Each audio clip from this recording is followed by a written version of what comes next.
परीक्षा में fail pass वाले प्रश्न, इसका कल एक नियम हमने समझा दिया था, ये इसका दूसरा नियम है। लिखा है ये बेन डायग्राम पे आधारित सवाल है।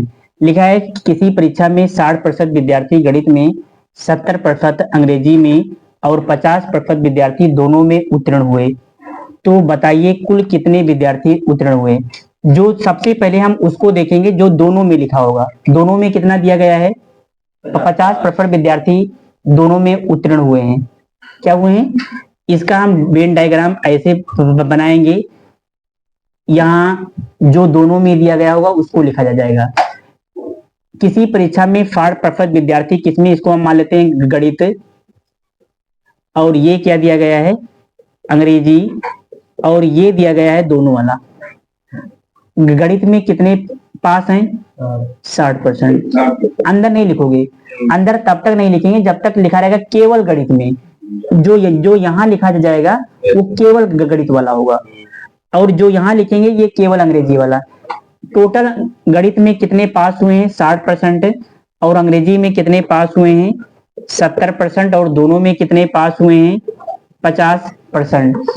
60 में से 50 घटाएंगे तो कितना हो जाएगा? 10%। ये जो 10% आया ये केवल गणित में पास है।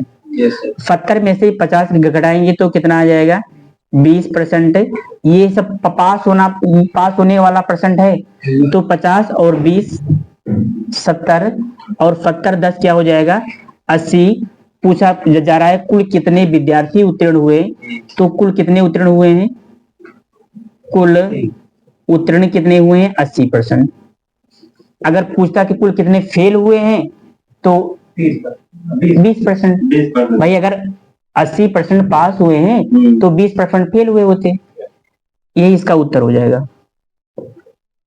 किसी परीक्षा में 60% विद्यार्थी गणित में, 70% अंग्रेजी में और 50% विद्यार्थी दोनों में उत्तीर्ण हुए, तो बताइए कि कुल कितने विद्यार्थी अनुत्तीर्ण हुए। कुल कितने विद्यार्थी? अब यहाँ पूछा क्या जा रहा है? अनुत्तीर्ण। तो पहले वेन डायग्राम बनाएंगे, यहाँ लिखेंगे गणित। गणित में कितने पास हुए हैं? 60%। अंग्रेजी में कितने पास हुए हैं? अंग्रेजी में 70%। और दोनों में कितने पास हुए हैं? 50। ये 60% टोटल पास हुए हैं। अंग्रेजी में 70% टोटल, केवल नहीं कुल 60%। ये जो बाहर लिखेंगे ये कुल होता है, और जो अंदर लिखेंगे वो केवल होता है। 60 में से 50 घटाएंगे तो कितना हो जाएगा? 10%। 70 में से 50 घटाएंगे तो क्या हो जाएगा? 20%। इसको जोड़ेंगे तो 50 20 70, और 70 10 क्या हो जाएगा? 80। कितना हो गया? कुल उत्तीर्ण कितने हुए? कुल उत्तीर्ण कितने हो गए? 80%। हमसे पूछा जा रहा है कुल कितने विद्यार्थी अनुत्तीर्ण हुए, तो कुल 100% होता है। यानी 100% से ना कोई चीज ज्यादा होता है ना तो कम। 100% अगर पास हुए हैं तो अनुत्तीर्ण कितने हुए हैं? अनुत्तीर्ण होंगे 20%। 100% में अगर 80% उत्तीर्ण माने पास हुए हैं, तो कितने फेल हुए होंगे? 20%। तो इसका उत्तर होगा 20%। केवल गणित में कितने प्रतिशत पास हुए, तो केवल जब पूछेंगे तो सिर्फ इस वाले गोले वाला लिया जाएगा। केवल गणित में कितने पास हुए हैं? 10%। और केवल अंग्रेजी में कितने पास हुए हैं? 20%। ये इसका उत्तर। हिंदी की परीक्षा में 2 प्रश्न पत्र थे। प्रथम प्रश्न पत्र में 70% छात्र और दूसरे प्रश्न पत्र में 55% छात्र उत्तीर्ण हुए, जबकि दोनों में 20% छात्र अनुत्तीर्ण हुए, तो कुल कितने छात्र अनुत्तीर्ण हुए। इस टाइप के सवाल में हमेशा हम जो दोनों दिया गया होता सिर्फ उसको देखते हैं। दोनों फेल का दिया गया है कि पास का?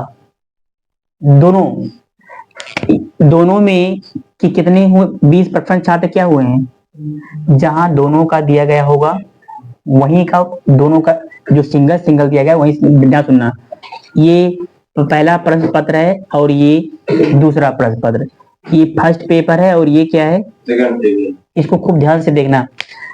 जब इस टाइप के सवाल में हमेशा जो दोनों लिखा गया होता है ना, वहां से हम शुरू करते हैं। जबकि दोनों में 20% छात्र क्या हुए हैं, अनुत्तीर्ण माने फेल। तो हम 20% को कहाँ करेंगे, यहाँ जो बीच वाला जो मान दिया गया होगा बाहर, उसी का मान हमें निकालना पड़ेगा। लिखा है कि प्रथम प्रश्न पत्र में 70% छात्र क्या हुए हैं, पास। तो फेल कितने हुए हैं, 30।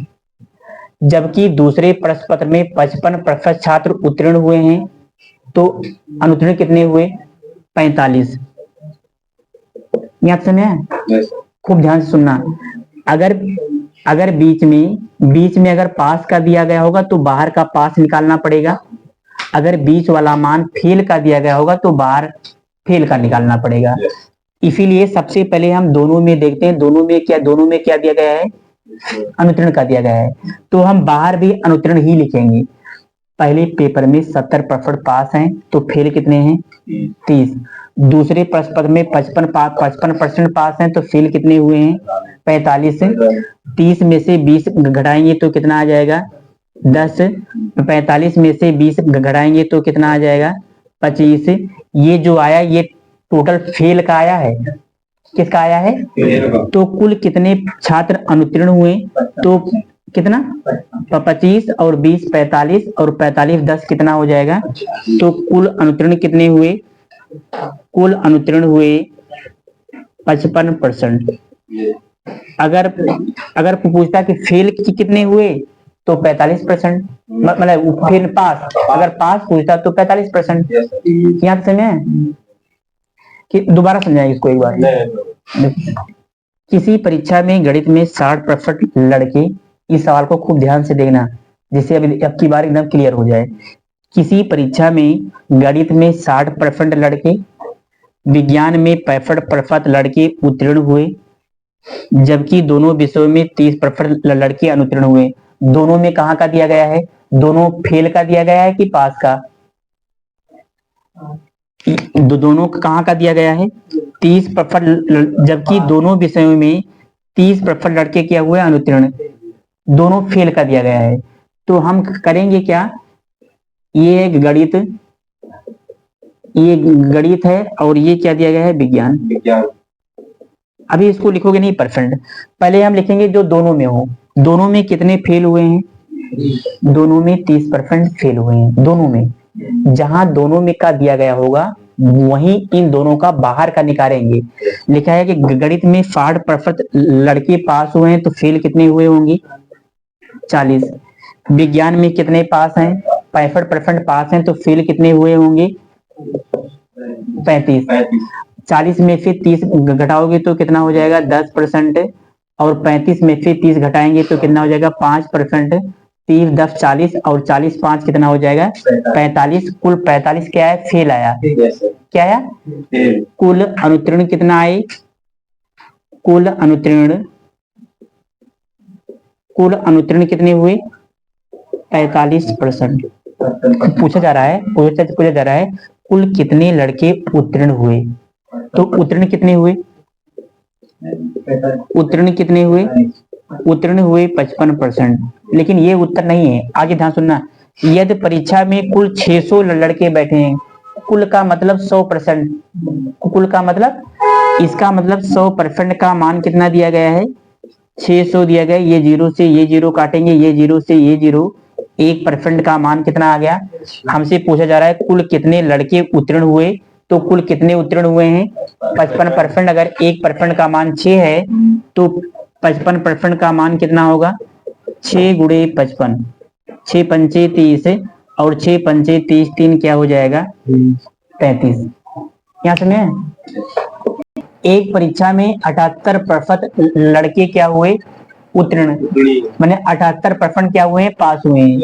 यदि 110 लड़के क्या हुए हों, अनुत्तीर्ण, तो ज्ञात करो परीक्षा में कुल कितने लड़के शामिल हैं। कुल का मतलब 100% का मान निकालना है। अब ध्यान सुनना, परसेंट में ही नहीं, चाहे जहां एक ही जगह का दो मान दिया गया हो तो उसको आपस में क्या करते हैं, हम बराबर लिखते हैं। जैसे लिखा है, संख्या कहाँ का दिया गया है, संख्या दिया गया है फेल का, तो परसेंट भी कहाँ का निकालेंगे, फेल का निकालेंगे। एक परीक्षा में 78% लड़के उत्तीर्ण हुए, इसका मतलब कि एक परीक्षा में 78% लड़के क्या हुए हैं, पास। यदि 110 लड़के क्या हुए हैं, अनुत्तीर्ण। परसेंट कहाँ का दिया गया है, पास का। संख्या कहाँ का दिया गया है, फेल का। तो जहां संख्या, जो संख्या अगर पास की दी गई होगी तो पास का लिखेंगे, ठीक है। जैसे यहाँ लिखा है, यदि 110 लड़के क्या हुए हैं, अनुत्तीर्ण। जहां संख्या का मान दिया गया होगा वहीं का हमें परसेंट का मान भी निकालना होगा। संख्या का मान कहाँ का दिया गया है, अनुत्तीर्ण का। तो परसेंट में कितने अनुत्तीर्ण हैं, अगर 78% उत्तीर्ण हैं तो अनुत्तीर्ण कितने हैं, 22% क्या हुए हैं, अनुत्तीर्ण प्रतिशत में। और संख्या में कितने अनुत्तीर्ण हुए हैं, 110। तो 22 इक्के 22 पंचे 110, 1% का मान क्या हो जाएगा, 5। हमें चाहिए कुल कितने लड़के शामिल हुए, हमें 100% का मान निकालना। तो 100 पंचे क्या हो जाएगा, 500। कुल 500 लड़के ने परीक्षा में क्या हुए हैं, शामिल। अब इसको देखो, जैसे लिखा है, यदि ये लिखा है किसी परीक्षा में 500 लड़के और 300 लड़कियां शामिल हुई, यदि लड़के 70% तथा लड़कियां 70% उत्तीर्ण हुई हों तो कितने प्रतिशत परीक्षार्थी अनुत्तीर्ण हुए हैं। संख्या में नहीं पूछा जा रहा है, प्रतिशत में पूछा क्या जा रहा है, अनुत्तीर्ण। और दिया क्या है, उत्तीर्ण का। तो अगर 70% पास हैं तो फेल कितने हैं, 30। यानी ये बॉयज है और ये क्या दिया गया है, ये परीक्षार्थी अनुत्तीर्ण हुए। तो कितने परीक्षार्थी, तो 500 क्या थे, लड़के थे। अगर 500 में 70% पास हैं तो फेल कितने हुए, 30%। और गर्ल्स कितनी दी गई हैं, 300। अगर 300 में से 70% पास हैं तो फेल कितना दी गई हैं, 30%। ये जीरो से ये जीरो क्या करेंगे, काट देंगे। ये 150 हो जाएगा, 150। और ये कितना हो जाएगा, 90। इसको दोनों जोड़ेंगे तो कुल कितना हो जाएगा, 240। 240 कुल अनुत्तीर्ण हुए, क्या हुए, लेकिन हमें संख्या में नहीं बताना है, हमें बताना क्या है, प्रतिशत में। तो जब इसको हम प्रतिशत में लिखेंगे तो 240 अनुत्तीर्ण हुए कितने में, टोटल 800 में। कितने, 800। कुल हमेशा हम नीचे लिखते हैं, हमें बताना है कितने प्रतिशत परीक्षार्थी अनुत्तीर्ण हुए, अनुत्तीर्ण का मतलब फेल। तो कितने फेल हुए, 240 फेल हुए कितने में, 800 में, 8। तो हमें 100% का मान बताना है। ये जीरो से ये जीरो काटेंगे, 8 इक्के 8, 8 त्रिक 24, 30% परीक्षार्थी क्या हुए हैं, अनुत्तीर्ण हुए हैं। रमेश अपनी आय का 24% किराया पर तथा 62% परिवहन पर व्यय करता है। व्यय माने खर्च। शेष आय की क्या करता है, बचत। ये तो उसकी आय, ये उसकी आय नहीं है, उसकी बचत है। ये उसकी बचत, यदि उसकी बचत 6300 रुपए हो तो उसकी कुल आय ज्ञात कीजिए। कुल आय का मतलब 100%। कुल आय क्या माना जाता है, इसको खूब ध्यान से देखना।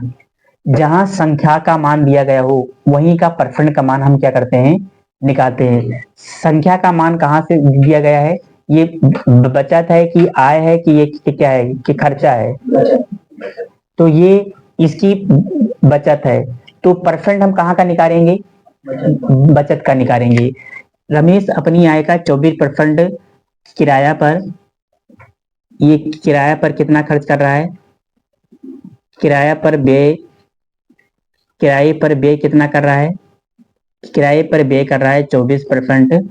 और परिवहन पर कितना व्यय कर रहा है, 62%। तो कुल कितना व्यय कर दिया, ये 86% टोटल ये क्या कर दिया, व्यय। यानी 100% में, परसेंट में टोटल 100% होता है, 100% में 86% ये क्या कर दिया, व्यय।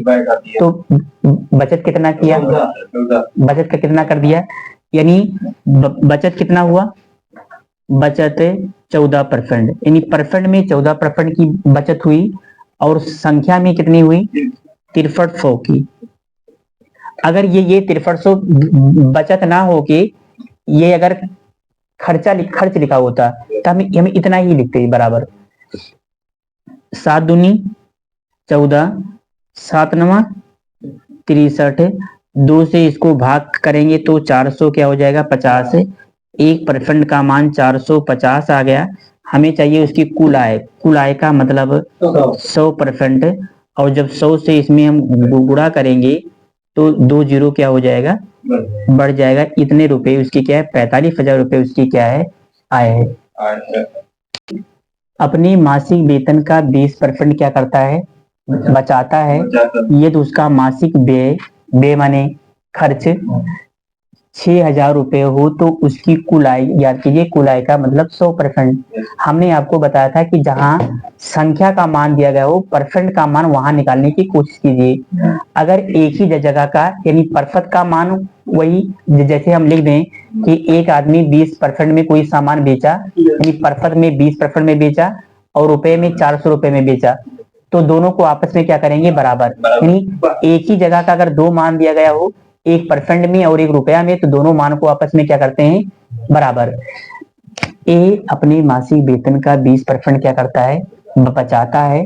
यदि उसका मासिक व्यय 6,000 रुपए, अगर 20% बचाता है तो खर्च कितना कर रहा है, यानी 80% क्या कर रहा है खर्च कर रहा है, मैंने व्यय कर रहा है किसमें परसेंट में, और रुपया में कितना व्यय कर रहा है 6,000।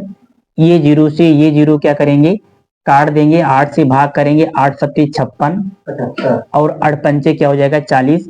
1% का मान क्या हो जाएगा 75। तो हमें बताना है 100% का मान, तो 100% का मान 7500 रुपया उसका क्या है मासिक आय है। ए अपने मासिक वेतन का 20% क्या करता है बचाता है। यदि उसकी मासिक व्यय कितना दिया गया है 6,000 रुपए, अगर 20% बचा रहा है तो खर्च कितना कर रहा है, यानी परसेंट में 80% खर्च कर रहा है और रुपया में कितना खर्च कर रहा है 6,000। तो हमें उसकी मासिक बचत, आय नहीं, आय तो हमेशा 100% मानी जाती है, हमें उसकी मासिक बचत याद करना है। तो मासिक बचत कितनी है, हमें 20% का मान निकालना। जब 20% निकालेंगे तो 6,000 बटे 80 गुड़ी क्या हो जाएगा 20। ये जीरो से ये जीरो क्या करेंगे काट देंगे, 2 1 के 2, 2 चौक 8, 4 से भाग करेंगे, 4 15 क्या हो जाएगा, उसकी मासिक बचत कितनी है 1500 रुपया। यहाँ समझे परसेंट में कितना व्यय कर रहा है 80% और रुपए में कितना व्यय कर रहा है 6,000। तो अगर हमें इसकी मासिक आय पूछता तो 100% निकालते, लेकिन हमसे पूछा जा रहा है कि उसका मासिक बचत क्या है, तो उसकी मासिक बचत कितना है, इसका मतलब हमसे 20% का मान पूछा जा रहा है। जब 20% का मान निकालेंगे तो 6,000 बटे 80 गुणे क्या लिख जाएंगे 20। चाहे इस टाइप से लगाओ चाहे इस टाइप से लगाओ, इसको ये काट दो। फिर से देखो परसेंट में 80% की बचत कर रहा है और रुपया में 6,000 रुपए की बचत कर रहा है। ये जीरो से ये जीरो काट देंगे, इसको भाग करेंगे तो 1% का मान कितना होगा 75। हमसे 20 हमें बताना है कि उसकी मासिक बचत क्या होगी। मासिक बचत का मतलब 20% का मान पूछा जा रहा है, तो 20% का मान निकालेंगे तो 75 में 20 से क्या कर देंगे गुणा जीरो, और ये कितना होगा 1500। 75 दूना 150, ये 150 रुपए उसकी क्या है मासिक बचत। जब मासिक बचत पूछे, इस सवाल को समझने से पहले हम कुछ नियम समझा रहे हैं, पहले उस नियम को समझो। जैसे हम लिख दें कि एक आदमी अपनी आय का 30% क्या कर रहा है खर्च कर रहा है। इस प्रश्न को ना पहले इसको देखो, यहाँ एक आदमी अपनी आय का 30% क्या कर रहा है, इसका मतलब इसको लिखेंगे 30/100। ये जीरो से ये जीरो कटेगा, इसका मतलब इसकी आय कितनी है 10 और खर्च कितना कर रहा है 3 रुपए। यहाँ समझे, यानी नीचे हमेशा क्या होगी आय, नीचे वाली क्या होगी, और ऊपर वाली आय व्यय खर्च, यानी नीचे वाला तो आय फिक्स है, ऊपर वाला खर्चा भी हो सकता है और क्या हो सकती है बचत भी हो सकता है, जो प्रश्न में लिखा रहेगा। जैसे हम लिख दें कि एक आदमी अपनी आय का 25% क्या करता है बचत करता है। इसका मतलब क्या हुआ 25% का मतलब हो गया 25/100, 1/4 हो जाएगा। इसका मतलब इसकी आय कितनी है, आय 4 है और उसकी जो बचत है वो 1 है। ये समझे, और ये तो सभी लोग जान रहे हैं कि आय और व्यय, आय में से अगर व्यय हमको घटा देंगे तो हमें क्या पता हो जाएगी बचत। यानी आय में से अगर व्यय को घटाएंगे तो क्या पता हो जाएगी, बचत। अगर व्यय और बचत को जोड़ देंगे तो क्या पता हो जाएगा, आय। व्यय मतलब खर्चा, व्यय मानी खर्चा। अब ध्यान सुनना, लिखा है ए अपनी आय का 75% क्या करता है, खर्च। तो इसको हम अगर रेशियो में बदल लेना, मतलब कि इसको अगर हम भिन्न में बदल लें तब हमारे लिए आसान हो जाए। ये 75% क्या कर रहा है, खर्च कर रहा है। क्या कर रहा है, तो 75% का मतलब होता है 75/100, 25×3=75 और 25×4, इसका मतलब इसकी आय कितनी है, 4, और खर्च कितना कर रहा है, यहाँ लिखेंगे आय और यहाँ लिखेंगे खर्च, और आय में से खर्च अगर को घटा देंगे तो हमें क्या पता हो जाएगी, बचत। यहाँ समझ, इसकी आमदनी कितनी है, 4, और खर्च कितना है, 3, तो बचत कितना होगा, 1। यानी इस टाइप पे सारे सवाल लग जाएंगे। अब धीरे धीरे पढ़ना। उसकी आय में 20% की वृद्धि हो जाए, उसकी आय अभी है कितनी, 40, अगर इसका 20% वृद्धि करोगे तो 4 का 40, 4 का 120/100 लिखोगे, ये जीरो से ये जीरो, 12×4 48 से कितना आ जाएगा, 4 रुपये 80 पैसा हो जाएगा। ध्यान सुनना, उसकी आय में 20% की वृद्धि हो जाने पर, उसकी आय अभी है कितनी, अगर 20% वृद्धि करेंगे तो 100% तो हमेशा होता है, अगर 20% वृद्धि करेंगे तो इसकी आय कितनी पहुंच जाएगी, 120%। तो 4 का 120% निकालेंगे तो कितना आ जाएगा, 4 रुपये 80 पैसा। वह अपने खर्च में 10% की वृद्धि कर लेता है, अगर खर्च में 10% की वृद्धि करेगा तो 110 होगा। भाई 10% वृद्धि करने का मतलब 110, तो 3 का 110% निकालो, 3 का 110% निकालेंगे तो ये जीरो से ये जीरो कट जाएगा, कितना आ जाएगा, 3.3। इसका मतलब उसका खर्चा पहले 3 रुपए था, अब 3 रुपए कितना है, 33। इसको घटाओ, कह रहा है कि उसकी बचत में कितनी प्रतिशत की वृद्धि हो जाएगी। 4 रुपये 80 पैसे का कमा रहा है, 3 रुपये 30 पैसे खर्च कर रहा है, तो कितना बचाएगा, कितना, 1.5 रुपये बचाएगा। कह रहा है कि उसकी बचत में कितने प्रतिशत की वृद्धि हो जाएगी, पहले उसकी बचत कितनी थी, अब कितनी हो गई, तो कितनी की वृद्धि हुई, 0.5 की वृद्धि हुई, कितने में, 1 पे। तो हमें 100% का मान क्या होगा, तो 100 पंचे क्या हो जाएगा, 500 हो जाएगा, 1 अंक के बाद दशमलव, उसकी बचत में कितनी वृद्धि हो जाएगी, 50% की उसकी बचत में क्या होगी, वृद्धि होगी। रतन की व्यय माने खर्च और बचत में जो अनुपात है, ये कितना दिया गया है, 5:1। अब यहाँ परसेंट ना देके अनुपात में दिया जाए, अगर यही लिखा होता कि उसकी 20% वो खर्च कर रहा है तो इसका मतलब 1/5 ये आय होता और ये खर्च होता, तो तब भी तो 1/5 का मतलब 1:5 होता। समझे, लिखा है ये आय है और ये क्या है, बचत। ये व्यय दिया गया है, व्यय, और ये कितना दिया गया है, बचत। व्यय 5 दिया गया है और बचत 1 दिया गया है, चाहे जीरो अपने आप से बढ़ा लो, उसे कोई फर्क। अब ध्यान सुनना, 5 रुपए खर्च कर रहा है और 1 रुपए क्या कर रहा है, बचत, तो इसकी आमदनी कितनी है, इसकी आमदनी कितनी है, इसकी आमदनी है 6। जीरो पॉइंट से बचने के लिए हम जीरो बढ़ा लेते हैं अपने मन से, कोई फर्क, लेकिन सब में बराबर जीरो बढ़ाओ, उस सवाल में भी आप बढ़ा सकते थे, यानी हम जीरो इसमें हम बढ़ा दे रहे हैं जिससे हमें पॉइंट ना आए।